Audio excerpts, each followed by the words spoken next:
Yusek Claire, good afternoon po.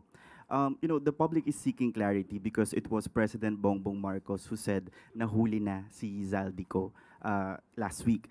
And given po dahil yung mga development over the recent days na parang naiiba po, hindi po, para sa paningin ng iba, hindi nagtutugma yung, let's say, sinasabi po ni Justice Secretary Frederick Vida. Can the palace set the record straight that the president acted on fully verified information at that time or initial reports?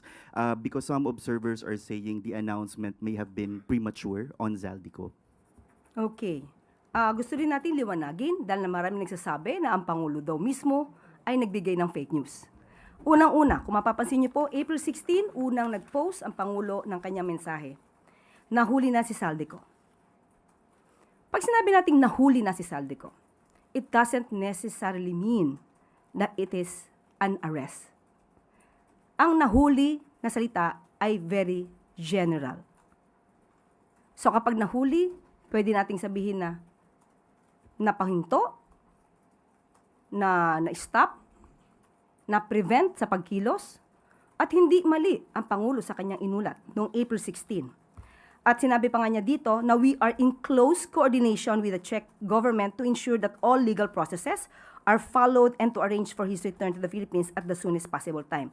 Dahil yun ang nais ng Pangulo. Kaya makikipag-coordinate sa Czech Republic. April 17, nag-post siyang muli. Ang sabi niya dito, our coordination with Czech authorities continues. The latest information confirms that Zaldico was stopped at the German border after entering from the Czech Republic. He was denied entry and returned to Czech authorities where he remains in custody. Hindi po ito mali. Hindi po nanggaling sa Pangulo mismo ang salitang aresto. Pero hindi rin po kinakaila ng SOJ that the movements of Zaldico were restrained to a certain extent. At nung nalaman na ang bansang Czech Republic ay hindi ginagamit ang salitang aresto, na hindi naman ginamit ang Pangulo at sa ating press briefing sa Iloilo, hindi natin ginamit ang salitang aresto. Kung ginamit man ito ng PCO, dahil yon ang kanilang pag-translate, most probably salitang nahuli. But, nung nalaman na hindi ito ang terminong ginagamit ang Czech Republic, yan po naman ay ating iginalang. At pina-correct na lang po natin nang naaayon din po sa nais na salita o termino ng Czech Republic. Dahil nga po, hindi lamang iisang bansa ang involved dito. Hindi lamang tayo ang involved dito. May ibang bansa na kailangan din po natin igalang ang polisiya. So, Yusek, we can guarantee the public that lahat ng statement na nanggaling sa Pangulo ay dumaan, reliable, at verified. And sino po ba daw yung nagbigay ng cleared information sa President leading to the announcement? Because may details po agad nung sinabi ng Pangulo from crossing the German border and then eventually turned over to the Czech authority. Sa ngayon po ay hindi ako makakapagsalita kung sino yung bigay sa kanya ng report na ito. Pero maingat po ang Pangulo sa pagbibigay ng anunsyo sa ating taumbayan. Kaya wag ipahid sa Pangulo ang salitang aresto dahil hindi po niya yan ginamit. Yusek, last na lang po. Sabi nga po ng Department of Justice, dahil dun sa press ko nila na they don't have the confirmed information yet on Mr. Ko's current whereabouts. In the event that Mr. Ko has indeed escaped or in no longer in custody, may accountability po ba nga hanapin ng government na posibleng nagkaroon ng lapses in information handling? Hindi po natin sa ngayon masasagot ito dahil kinokolekta pa po ni Secretary Vida ang mga impormasyon patungkol po dito. At sa ngayon po, muli, si Secretary Vida lamang po ang maaari magbigay sa inyo ng anumang detalye. Follow-up question mula kay Maricel Lalili, TV5. Good afternoon, Yusek. Yusek, why is it so crucial? Why is it so important to clarify the difference between nahuli at saka naaresto?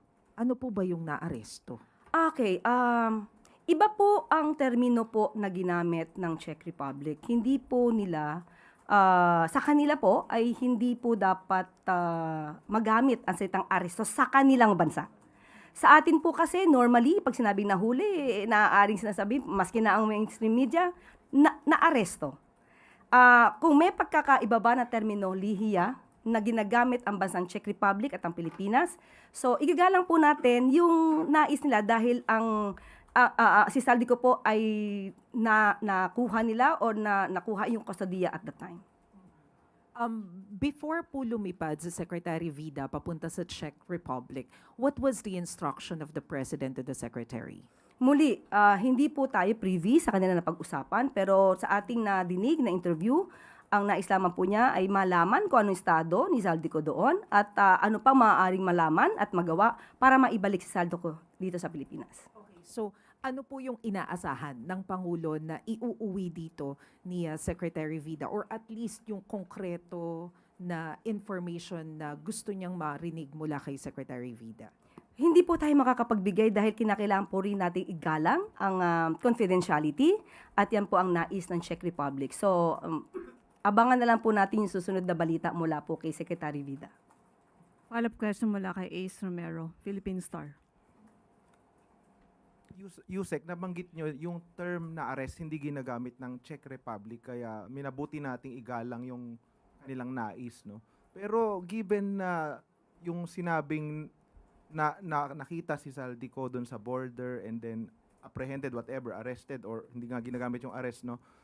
Bakit kaya hindi muna natin kino-ordinate sa Czech Republic yung term bago nagkaroon ng ganong announcement sa Pangulo and then it took days before it was corrected kasi kumalat 'di ba sa mainstream media the arrest and it took days before the government corrected given that proactive naman kayo sa pag-check ng misinformation minsan sadya o hindi, no? Bakit it took days before we correct yung arrest na word kaya nagkaroon tuloy ng confusion? Ace, hindi nang galing kay Pangulo yung word na arrested. So walang iko-correct ang Pangulo sa kanyang mensahe. No, the government kasi even the PCO used the word. Yes, nung nalaman ito dahil na-interview si Attorney Polo Martinez, si Attorney Polo Martinez, at sinabi niya technically hindi ginagamit yung salitang arrest. So, pinaalam po agad natin to kay Secretary Dave Gomez. So that's the time na kailangan na ayusin yung mensahe para hindi ma-offend or hindi magsalungat sa nais din ng Czech Republic na mensahe na dapat nating ibigay. Pero given na may mga ulat na rin nagsabing baka wala na rin sa Czech Republic si Zaldico, yung possibility na wala na siya doon, hindi kaya mas maiging inanunsyo, yung anunsyo nangyari muna na nagkaroon na ng kasiguraduhan na talagang maiuuwi natin from Czech Republic si Ko bago ngayon sabi ng DOJ mismo baka wala na siya doon. Hindi kaya tama, naging premature nga po yung naging pag-anunsyo. Ano po, ulitin po natin ano ba ang inanunsyo ni Pangulo? Hindi po ba ang inanunsyo ng Pangulo unang-una ay nahuli si Zaldico? Totoo naman. Di po ba? Nasa kustodiya ng Czech Republic si Zaldico. Totoo naman. At ang sabi ng Pangulo, nakikipag-coordinate tayo sa Czech Republic. Totoo naman. So anong premature doon? Walang premature doon. Anong nais ng Pangulo? Madala at mabalik si Zaldico dito sa Pilipinas. Tama. Walang pagbabago doon. Hanggang ngayon, yun ang nais din natin. So, anong premature doon? Walang premature doon.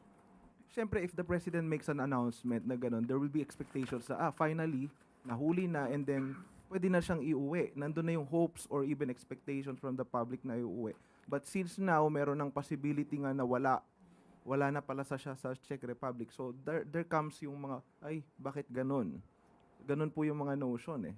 Opo. Pero sabi nga natin, sa bawat kilos ni Zaldico at nalaman ng gobyerno, mas magandang ipaalam sa inyo kesa sa iba nyo pa malaman. Kapag ka nalaman namin at hindi namin inanunsyo, sasabihin nyo naman sa amin, ba't hindi inanunsyo? So mas magandang i-anunsyo namin, pero hindi namin sinabi agad na mahuhuli. Kaya nga ang sabi dito, nakikipag-coordinate ang Pilipinas sa Czech Republic.